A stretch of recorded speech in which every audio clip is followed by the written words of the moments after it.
Hi అందరికీ. ఈరోజు మా బాబు లంచ్ బాక్స్లో పార్ట్ 2 అండి. నేను ఆల్రెడీ షార్ట్లో చెప్పాను కదా, పెసర్లతోటి ఇడ్లీ చేశానని.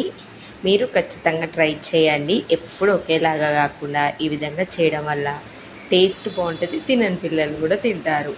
ఇక్కడ సేమ్ మెజర్మెంట్ నేను 1/2 కప్ తోటైతే పెసర్లు, పొట్టు మినపప్పు వాడుతున్నానండి.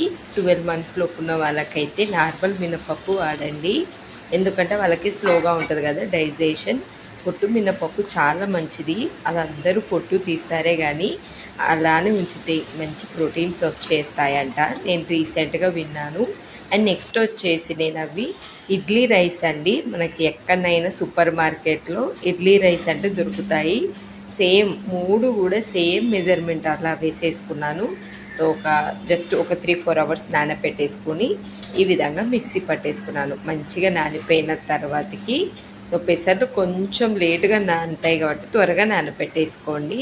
రేపు మార్నింగ్ బ్రేక్ఫాస్ట్కి ఈరోజు నైటే, ఇంకా నార్మల్గా మనము ఇడ్లీ దోశ నైట్ ఎలా పట్టేసుకుంటాము అలాగే ఫర్మెంటేషన్ కూడా అవ్వాలండి. సో ఈ విధంగా స్మూత్గా పట్టేసుకోండి, బరకగా కాకుండా స్మూత్గా మనం పట్టేసుకోవడం వల్ల ఏమైపోతుందంటే ఇడ్లీ కూడా మంచిగా స్పాంజ్ లాగా వచ్చేస్తాయి. సో కొంచెం కొంచెంగా వాటర్ వేసేసుకొని ఎక్కువ dosa batter, same dosa batter లాగానే చేసుకొని, ఎక్కువ లూజ్గా అవసరం లేదు, ఈ కన్సిస్టెన్సీ అంతే. పెసర్లు కూడా మంచి హై ప్రోటీన్స్ కాబట్టి కార్బోహైడ్రేట్స్ అందులో ఎక్కువ ఉంటాయి. ఎప్పుడు నార్మల్గా మనము ఇడ్లీ రవ్వతో కాకుండా ఇడ్లీ రవ్వతో చేస్తే ఏంటంటే గొంతులో పట్టేసినట్టు ఉంటుందండి. బట్ ఈ విధంగా చేయడం వల్ల మంచిగా టేస్ట్ బాగుంటుంది. ఒకసారి మీరు ట్రై చేయండి. ఇంకా ఇది వచ్చేసి నెక్స్ట్ డేనండి. ముందు రోజే నేనైతే పిండి పట్టేసుకున్నాను. ఇంక ఇప్పుడైతే బాబుకి బ్రేక్ఫాస్ట్కి అన్నీ రెడీ చేయాలి. లంచ్ ఇక్కడ ఆల్రెడీ మిల్క్ పెట్టేశాను. నెక్స్ట్ అయితే నేను రైస్ కూడా పెట్టేశాను. సో కొంచెం చేంజ్ చేసేస్తున్నాను. లాస్ట్ డే వరకు బాదం పప్పులు తినమంటే స్కూల్కి వెళ్ళే ముందు తినలేదండి, అందుకే మళ్ళీ తినాలి అది ఇదని బుజ్జగించి చెప్పాను. ఎందుకంటే ఓన్లీ మిల్క్ తాగే వెళ్తున్నాడు, కొంచెం కష్టం కదా, వీక్ అయిపోతాడు అనేసి. సో ఒక 4 బాదం పప్పులు, అలాగే నేను కిస్మిస్, ఒక 2 కిస్మిస్లు మా పెద్దోడు ఎక్కువగా తినడు, మళ్ళీ ఖర్జూర బాగా ఇష్టంగా తింటాడు. కానీ కిస్మిస్ తినాలంటే మా మిన్నునే అండి, ఎన్ని పెడితే అన్ని తింటాడు, ఎందుకో భలే ఇష్టంగా. నెక్స్ట్ అయితే పాలలో కూడా కొంచెం బాదం పౌడర్ వేసానండి. సో కొద్దిగా బెల్లము, నేను బెల్లమే ఇస్తాను. ఇప్పటివరకు అయితే పిల్లలకి షుగర్ అలవాటు చేయలేదు. హెల్దీ లైఫ్ స్టైల్ వాళ్ళకి చిన్నప్పటి నుంచి అలవాటు అయింది అనుకోండి, ఫ్యూచర్లో పెద్దగా అంటే రిస్క్ ఉండదు అన్నట్టు. ఎక్కువ మనం కూడా మంచిది కాదు, షుగర్ చాలా తక్కువ తినండి. మీరు ఎలాంటి స్వీట్ ఇష్టపడే వాళ్ళు బెల్లంతో తినండి, సూపర్గా ఉంటుంది అన్నట్టు. నెక్స్ట్ అయితే ఇంకా నేను చట్నీకి కూడా అస్సలు టైం వేస్ట్ చేసుకోవద్దు. మార్నింగే నేనైతే ఇంకా 4:30కి అలా లేసేస్తున్నాను. 15 మినిట్స్లో వంటంతా బాబుకి బాక్స్ అయితే రెడీ అయిపోతుంది. హాఫ్ డేనే కానీ స్కూల్ మార్నింగ్ బ్రేక్ఫాస్ట్ తిని వెళ్ళట్లేడండి, కడుపులో ఎలానో తిప్పేసినట్టు అవుతుందంట, అంత ఎర్లీ మార్నింగ్ కదా. అందుకే అక్కడికి దిగిన తర్వాతకి కొంచెం వెళ్ళేసరికి వ్యాన్ కూడా రావట్లేదు. ఇప్పుడు ఈ వీక్ అంతా హాఫ్ డే స్కూల్ కాబట్టి నేను ఇది ఫర్దర్ ఇన్ఫర్మేషన్ మీకు వేరే వీడియోలో షేర్ చేసుకుంటానులేండి, ఓకేనా. అందుకనేసి అయితే నేను బ్రేక్ఫాస్ట్ కూడా పెట్టి పంపిస్తున్నాను. ఎందుకు బ్రేక్ఫాస్ట్ ఇంట్లోనే తినిపించచ్చు కదా అని నాకు కామెంట్స్ వచ్చాయి, అందుకు చెప్తున్నానండి. క్లియర్గా నేను ఇంకో వీడియో షేర్ చేసుకుంటాను. సో ఇంకా ఎర్లీ మార్నింగ్ మిల్క్ ఒకటి తాగి వెళ్ళిపోతుండే కాబట్టి ఇంకా మళ్ళీ క్లాస్ ఎంత అయిపోయినాక లంచ్ బ్రేక్ ఎప్పుడండి, అప్పుడెప్పుడో ఉంటుంది, అప్పటి వరకు నీరసం అయిపోతాడు. కడుపు నిండుగా లేకుంటే పిల్లలు క్లాస్లో చెప్పింది అర్థం కాదు, వాళ్ళకి విన్న బుర్రకెక్కదు. నెక్స్ట్ అయితే కొంచెం పాలు తక్కువ అనిపించాయి, మళ్ళీ వేశాను. మా పిల్లలు పాలు బాగా తాగుతారండి, మార్నింగ్ ఈవినింగ్ గ్లాసు.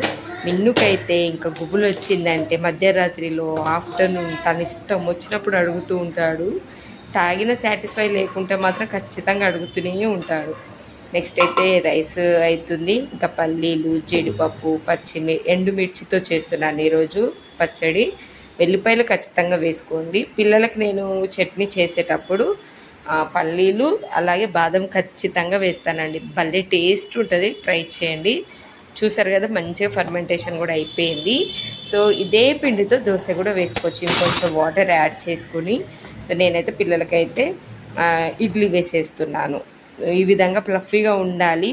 అంటే ఫర్మెంటేషన్ అయిన నెక్స్ట్ డేకే ఇడ్లీ బాగా వస్తాయి, తర్వాతకి ఏం రావండి. ఫ్రిడ్జ్లో పెట్టి తీసేసరికి అంత ఫ్లఫీనెస్ ఉండదు కాబట్టి.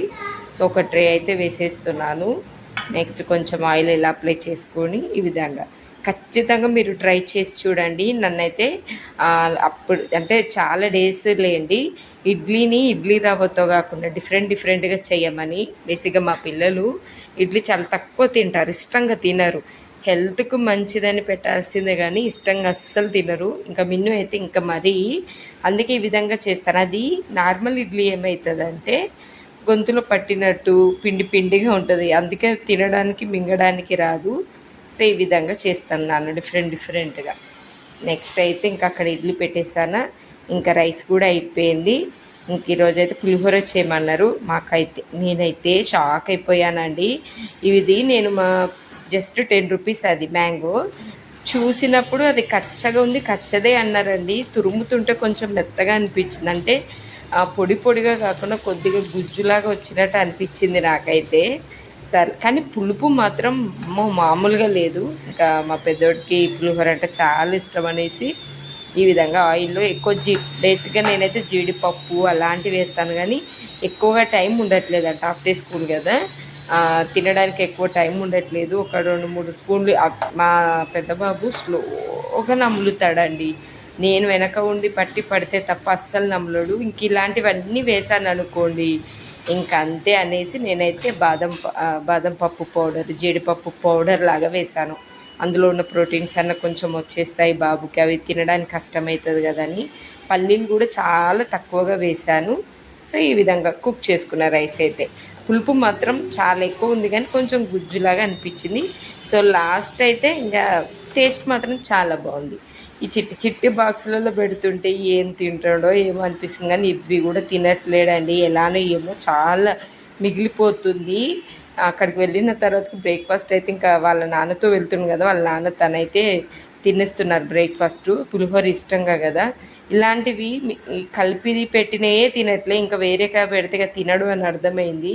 సో ఇంక ఈరోజు అయితే నేను పులిహోర చేసిన తర్వాతకి ఏమనిపించిందంటే డైలీ 3-4 టైమ్స్ చేయాలనిపించింది. ఎందుకంటే బాక్స్ అయితే క్లీన్ చేసుకొని వచ్చాడు.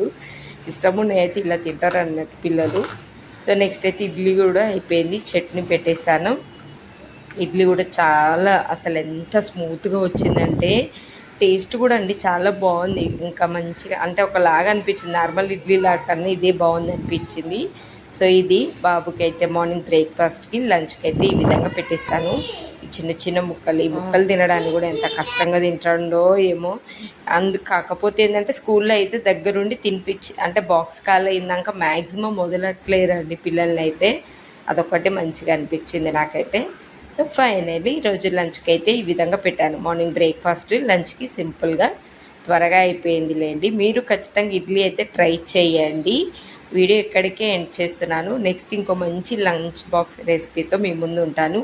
మీరు కూడా సజెస్ట్ చేయండి దేంతో చేయాలి ఏంటి అనేసి, నాకు కూడా కొంచెం బాబుకి ఫ్రీ అవుతుంది కాబట్టి. ఓకేనా?